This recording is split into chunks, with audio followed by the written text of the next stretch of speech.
ನಮಸ್ತೆ ವೀಕ್ಷಕರೇ, ನಾನು ಈ ದಿನ ಕುಕ್ಕರ್ನಲ್ಲಿ ತುಂಬ ಸುಲಭವಾಗಿ ಹತ್ತಿ ರೀತಿ ಸಾಫ್ಟ್ ಆದಂಥ ಕೇಕ್ ಮಾಡೋದು ಹೇಗೆ ಅಂತ ತೋರಿಸ್ಕೊಡ್ತಾ ಇದ್ದೀನಿ. ಹೇಗಿದ್ದರೂ ಮಕ್ಕಳಿಗೆ ರಜಾ ಶುರುವಾಗಿದೆ. ನೀವು ಬೇಕರಿಯಿಂದ ಜಾಸ್ತಿ ದುಡ್ಡು ಕೊಟ್ಟು ದುಬಾರಿ ಬೆಲೆಯ ಕೇಕ್ ತರಿಸೋದಕ್ಕಿಂತ ಮನೆಯಲ್ಲೇ ಕಡಿಮೆ ಖರ್ಚಿನಲ್ಲಿ ಕೇಕ್ ಮಾಡಿ ನೋಡಿ, ಮಕ್ಕಳಿಗಂತೂ ತುಂಬಾ ಇಷ್ಟ ಆಗುತ್ತೆ. ಮತ್ತು ಈ ಕೇಕ್ನ ನೀವು ಸ್ಟೋರ್ ಮಾಡಿ ಕೂಡ ಇಡಬಹುದು. ಫ್ರಿಜ್ಜಲ್ಲಾದರೆ ಒಂದು ವಾರದ ತನಕ ಸ್ಟೋರ್ ಮಾಡ್ಕೋಬಹುದು. ಹೊರಗಡೆ ಇಡೋದಾದರೆ 4 ರಿಂದ 5 ದಿನದ ತನಕ ಸ್ಟೋರ್ ಮಾಡ್ಕೋಬಹುದು. ನೋಡಿ, ಕೇಕ್ ಯಾವ ರೀತಿ ಸ್ಪಾಂಜ್ ರೀತಿ ಸಾಫ್ಟಾಗಿ ಬಂದಿದೆ ಅಂತ ಗೊತ್ತಾಗ್ತಾ ಇದೆ. ಟ್ರೈ ಮಾಡಿ ನೋಡಿ, ಖಂಡಿತ ಮತ್ತೆ ಮಾಡೋದಂತೂ ಗ್ಯಾರಂಟಿ. ಹಾಗೆ ನಿಮಗೆ ಈ ವಿಡಿಯೋ ಇಷ್ಟ ಆದರೆ ಪ್ಲೀಸ್ ವಿಡಿಯೋನ ಲೈಕ್ ಮಾಡಿ ಮತ್ತು ಚಾನಲ್ಗೆ ಸಬ್ಸ್ಕ್ರೈಬ್ ಮಾಡಿ. ಈಗ ಸ್ಪಾಂಜ್ ಕೇಕ್ ಮಾಡೋದು ಹೇಗೆ ಅಂತ ನೋಡ್ಕೊಳ್ಳೋಣ ಬನ್ನಿ. ಮೊದಲು ಸಣ್ಣ ಕುಕ್ಕರ್ಗೆ ಸ್ವಲ್ಪ ಎಣ್ಣೆ ಹಾಕಿ ನೀಟಾಗಿ ಸ್ಪ್ರೆಡ್ ಮಾಡಿ ಇಟ್ಕೊಂಡಿದ್ದೀನಿ.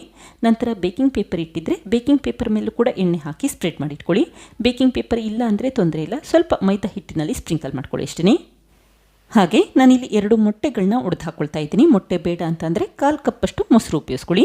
ಹಾಗೆ ನಾನಿಲ್ಲಿ ನಾಟಿ ಕೋಳಿ ಮೊಟ್ಟೆ ಉಪಯೋಗಿಸ್ಕೊಂಡಿದ್ದೀನಿ. ನೀವಿಲ್ಲಿ ಫಾರಂ ಕೋಳಿ ಮೊಟ್ಟೆ ಕೂಡ ಉಪಯೋಗಿಸಬಹುದು. ಕೇವಲ 2 ಮೊಟ್ಟೆ ಉಪಯೋಗಿಸಿದ್ರೆ ಸಾಕು. ಈಗ ಅರ್ಧ ಕಪ್ಪಷ್ಟು ಸಕ್ಕರೆ ಹಾಕಿ ನೀಟಾಗಿ ಮಿಕ್ಸ್ ಮಾಡಿಟ್ಕೊಳ್ಳಿ. ಸಕ್ಕರೆ ಹಾಕಿದ್ರೆ ಸಕ್ಕರೆ ಕರಗೋದು ಸ್ವಲ್ಪ ನಿಧಾನ ಆಗುತ್ತೆ. ನೀವು ಇಲ್ಲಿ ಬೇಕನ್ಸಿದ್ರೆ ಸಕ್ಕರೆನ ಪುಡಿ ಮಾಡಿ ಕೂಡ ಉಪಯೋಗಿಸಬಹುದು. ಅರ್ಧ ಕಪ್ಪಷ್ಟು ಸಕ್ಕರೆ ಪುಡಿ ಉಪಯೋಗಿಸಿದ್ರೆ ಸಾಕು. ಈಗ ಚೆನ್ನಾಗಿ ಮಿಕ್ಸ್ ಮಾಡಿಟ್ಕೊಳ್ಳಿ. ಸಕ್ಕರೆ ಕರಗಬೇಕು ಅಲ್ಲಿವರೆಗೂ ಮಿಕ್ಸ್ ಮಾಡ್ಕೊಳ್ತಾನೆ ಇರಿ. ಈ ರೀತಿ ಸ್ಪೂನ್ ಆದರೂ ಉಪಯೋಗಿಸಬಹುದು, ಅಥವಾ ವಿಸ್ಕರ್ ಇದ್ದರೆ ವಿಸ್ಕರ್ ಆದರೂ ಉಪಯೋಗಿಸಬಹುದು, ಅಥವಾ ಮಜ್ಜಿಗೆ ಕಡಿಲಿಕ್ಕೆ ಅಂತ ಸ್ಟೀಲ್ ಮಂತ್ ಇಟ್ಟಿರ್ತಿರಲ್ಲ ಅದರಲ್ಲಾದರೂ ಉಪಯೋಗಿಸಬಹುದು. ಆದಷ್ಟು ಈ ರೀತಿ ಮಿಕ್ಸ್ ಮಾಡ್ಕೊಳ್ತಾನೆ ಇರಿ. ಆವಾಗ ಮೊಟ್ಟೆ ಎಲ್ಲ ಈ ರೀತಿ ಬಿಳಿ ಬಣ್ಣ ಬರುತ್ತೆ ಮತ್ತು ಕೇಕ್ ಕೂಡ ತುಂಬ ಸಾಫ್ಟಾಗಿ ಬರುತ್ತೆ. ನೋಡಿ, ಈಗ ಸಕ್ಕರೆ ಚೆನ್ನಾಗಿ ಕರಗಿದೆ. ನಂತರ 4 ಟೇಬಲ್ ಸ್ಪೂನಷ್ಟು ಸೂರ್ಯಕಾಂತಿ ಎಣ್ಣೆ ಹಾಕ್ಕೊಳ್ತಾ ಇದ್ದೀನಿ. ಸೂರ್ಯಕಾಂತಿ ಎಣ್ಣೆ ಇಲ್ಲ ಅಂತಂದರೆ ಮನೆಯಲ್ಲಿ ಅಡುಗೆಗೆ ಯಾವ ಎಣ್ಣೆ ಉಪಯೋಗಿಸ್ತೀರಾ ಅದೇ ಎಣ್ಣೆನೇ ಉಪಯೋಗಿಸ್ಕೊಳ್ಳಿ. ತೆಂಗಿನ ಎಣ್ಣೆ ಮತ್ತು ಎಳ್ಳೆಣ್ಣೆ ಉಪಯೋಗಿಸೋದು ಬೇಡ ಅಷ್ಟೇ, ಅಂದರೆ ಫ್ಲೇವರ್ ಇಲ್ಲದೇ ಇರುವಂಥ ಎಣ್ಣೆ ಉಪಯೋಗಿಸಿ. ನೀವಿಲ್ಲಿ ಎಣ್ಣೆ ಬೇಡ ಅಂತಂದರೆ ಬೆಣ್ಣೆ ಉಪಯೋಗಿಸಬಹುದು, ಅಥವಾ ತುಪ್ಪ ಕೂಡ ಉಪಯೋಗಿಸಬಹುದು. ನೋಡಿ, ಈಗ ಎಣ್ಣೆ ಈ ರೀತಿ ಮೊಟ್ಟೆ ಮಿಶ್ರಣದಲ್ಲಿ ಎಲ್ಲ ಕಡೆ ಬೆರಿಬೇಕು ಅಲ್ಲಿವರೆಗೂ ಮಿಕ್ಸ್ ಮಾಡ್ಕೊಳ್ತಾನೆ ಇರಿ. ಈ ರೀತಿ ಬಿಳಿ ಬಣ್ಣ ಬಂದಷ್ಟು ಕೇಕ್ ತುಂಬಾ ಸಾಫ್ಟಾಗಿ ಬರುತ್ತೆ. ನೋಡಿ, ಕೇವಲ ಮೊಟ್ಟೆ, ಸಕ್ಕರೆ ಮತ್ತು ಎಣ್ಣೆ ಉಪಯೋಗಿಸಿದ್ದೀನಿ. ಬಣ್ಣ ನೋಡಿ ಯಾವ ರೀತಿ ಬದಲಾಗಿದೆ ಅಂತ ಗೊತ್ತಾಗ್ತಾ ಇದೆ. ಈ ರೀತಿ ಬಣ್ಣ ಬದಲಾದಷ್ಟು ಕೇಕ್ ತುಂಬಾ ಸಾಫ್ಟಾಗಿ ಬರುತ್ತೆ. ಇದಕ್ಕೀಗ 1 ಕಪ್ಪಷ್ಟು ಮೈದಾ ಹಿಟ್ಟು ಹಾಕ್ಕೊಳ್ತಾ ಇದ್ದೀನಿ. ಮೈದಾ ಹಿಟ್ಟು ಬೇಡ ಅಂತಂದರೆ ನೀವಿಲ್ಲಿ ಗೋಧಿ ಹಿಟ್ಟನ್ನು ಕೂಡ ಉಪಯೋಗಿಸಬಹುದು. ನಾನಿಲ್ಲಿ ಬೇಕರಿಯಲ್ಲಿ ಯಾವ ರೀತಿ ಸ್ಪಾಂಜ್ ಕೇಕ್ ಮಾಡ್ತಾರೆ ಅದೇ ರೀತಿ ಮಾಡಲಿಕ್ಕೆ ಟ್ರೈ ಮಾಡ್ಕೊಳ್ತಾ ಇದ್ದೀನಿ ಅಷ್ಟೇ. ಈಗ ನಿಧಾನಕ್ಕೆ ಮಿಕ್ಸ್ ಮಾಡಿಟ್ಕೊಳ್ಳಿ. ಈ ರೀತಿ ಒಂದೇ ಡೈರೆಕ್ಷನಲ್ಲಿ ಮಿಕ್ಸ್ ಮಾಡ್ಕೊಳ್ತಾನೆ ಇರಿ. ಆವಾಗ ಕೇಕ್ ಬ್ಯಾಟರಲ್ಲಿ ಗಂಟುಗಳಿರೋದಿಲ್ಲ ಮತ್ತು ಪರ್ಫೆಕ್ಟಾಗಿ ಕೇಕ್ ಬ್ಯಾಟರ್ನ ಮಾಡ್ಕೋಬಹುದು.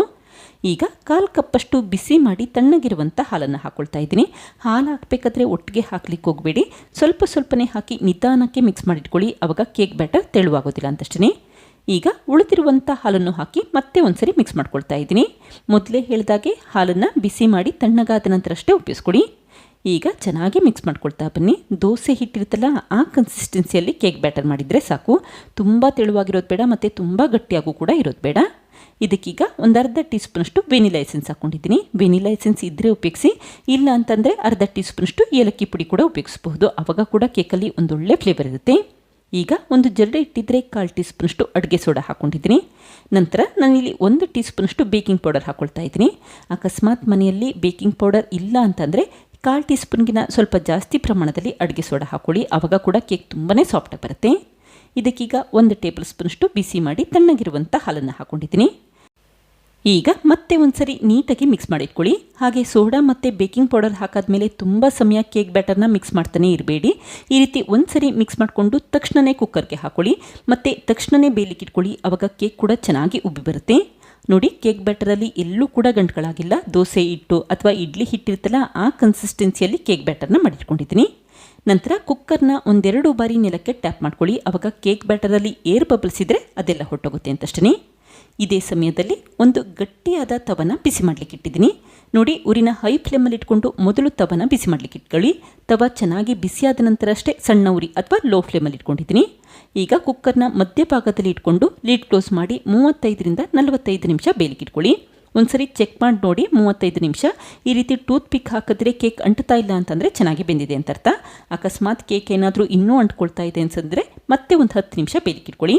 ಈಗ ನೋಡಿ, ಕೇಕ್ ಚೆನ್ನಾಗಿ ಬೆಂದಿದೆ. ತಕ್ಷಣವೇ ಸ್ಟವ್ ಆಫ್ ಮಾಡಿಕೊಂಡು ಕುಕ್ಕರ್ನ ಹೊರಗಡೆ ತಿರ್ಕೊಳ್ತಾ ಇದ್ದೀನಿ. 35 ರಿಂದ 45 ನಿಮಿಷ ಬೇಯಿಸಿದ್ರೆ ಸಾಕು. ಈಗ ಕೇಕ್ ತಣ್ಣಗಾದ ನಂತರ ನಿಧಾನಕ್ಕೆ ಎಡ್ಜಸ್ನ ಬಿಡಿಸಿಟ್ಕೊಂಡಿದ್ದೀನಿ. ನೋಡಿ, ಬೇಕಿಂಗ್ ಪೇಪರ್ಗೂ ಕೂಡ ಅಂಟ್ಕೊಂಡಿಲ್ಲ. ಸುಲಭವಾಗಿ ಕೇಕ್ನ ತೆಗೆದಿಟ್ಕೊಂಡಿದ್ದೀನಿ. ಆದಷ್ಟು ಕೇಕ್ ಚೆನ್ನಾಗಿ ತಣ್ಣಗಾದ ನಂತರ ಅಷ್ಟೇ ತೆಗೆದಿಟ್ಕೊಳ್ಳಿ. ಆವಾಗ ಕೇಕ್ ಒಳಭಾಗ ಕೂಡ ಚೆನ್ನಾಗಿ ಬೆಂದಿರುತ್ತೆ ಅಂತಷ್ಟೇ. ಈಗ ಸಣ್ಣ ಪೀಸ್ಗಳಾಗಿ ಕಟ್ ಮಾಡಿಕೊಂಡು ತೆಗೆದಿಟ್ಕೊಳ್ತಾ ಇದ್ದೀನಿ. ನೋಡಿ ಯಾವ ರೀತಿ ಕೇಕ್ ಒಳಭಾಗ ಎಲ್ಲ ಬೆಂದಿದೆ ಅಂತ ಗೊತ್ತಾಗ್ತಾ ಇದೆ. ಹಿಂಭಾಗ ಪರ್ಫೆಕ್ಟಾಗಿ ಬೆಂದಿದೆ ಮತ್ತು ಒಂದೊಳ್ಳೆ ಬಣ್ಣ ಬಂದಿದೆ. ನೀವು ಬೇಕರಿಯಲ್ಲಿ ಸ್ಪಾಂಜ್ ಕೇಕ್ ತಿಂದಿದ್ರೆ ಅದೇ ರೀತಿ ರುಚಿಯಾಗಿರುತ್ತೆ. ಟ್ರೈ ಮಾಡಿ ನೋಡಿ, ಖಂಡಿತ ಮತ್ತೆ ಮಾಡೋದಂತೂ ಗ್ಯಾರಂಟಿ. ನೋಡಿ ಕೇಕ್ ಹಿಂಭಾಗ ಎಷ್ಟು ಚೆನ್ನಾಗಿ ಒಂದೊಳ್ಳೆ ಬಣ್ಣ ಬಂದಿದೆ ಅಂತ ಗೊತ್ತಾಗ್ತಾ ಇದೆ. ಬೇಕರಿಯಲ್ಲಿ ಯಾವ ರೀತಿ ಸ್ಪಾಂಜ್ ಕೇಕ್ ಇರುತ್ತೆ ಅದೇ ರೀತಿ ಈ ಕೇಕ್ ಕೂಡ ತುಂಬಾ ರುಚಿಯಾಗಿರುತ್ತೆ. ಈಗ ಕಟ್ ಮಾಡಿಟ್ಟಂಥ ಈ ಕೇಕ್ ಪೀಸಸ್ಗಳನ್ನ ಉಲ್ಟಾ ಮಾಡಿ ಜೋಡಿಸ್ಕೊಳ್ತಾ ಇದ್ದೀನಿ, ಆವಾಗ ನೋಡಲಿಕ್ಕೆ ಇನ್ನೂ ಚೆನ್ನಾಗಿ ಕಾಣುತ್ತೆ ಅಂತಷ್ಟೇ. ನೋಡಿ ಈಗ ಕೇಕ್ ಎಷ್ಟು ಸಾಫ್ಟಾಗಿ ಹತ್ತಿ ರೀತಿ ಬಂದಿದೆ ಅಂತ ಗೊತ್ತಾಗ್ತಾ ಇದೆ. ಮಕ್ಕಳಿಗಂತೂ ತುಂಬ ಇಷ್ಟ ಆಗುತ್ತೆ, ಮತ್ತೆ ಮತ್ತೆ ಕೇಳ್ತಾ ಇರ್ತಾರೆ. ನೋಡಿದ್ರೆ ಫ್ರೆಂಡ್ಸ್, ಎಷ್ಟು ಸುಲಭವಾಗಿ ಬೇಕರಿಗಿಂತ ಸಾಫ್ಟ್ ಆದಂಥ ಸ್ಪಾಂಜ್ ಕೇಕ್ ಮನೆಯಲ್ಲೇ, ಅದು ಕೂಡ ಕುಕ್ಕರ್ನಲ್ಲಿ ಯಾವ ರೀತಿ ಮಾಡಿದೆ ಅಂತ ಗೊತ್ತಾಯ್ತಲ್ವಾ. ನೀವು ಕೂಡ ಒಮ್ಮೆ ಟ್ರೈ ಮಾಡಿ ನೋಡಿ, ಖಂಡಿತ ಮತ್ತೆ ಮಾಡ್ತೀರಾ. Thank you. ಲೈಕ್ ಮಾಡಿ ಮತ್ತು ಸಬ್ಸ್ಕ್ರೈಬ್ ಮಾಡಿ.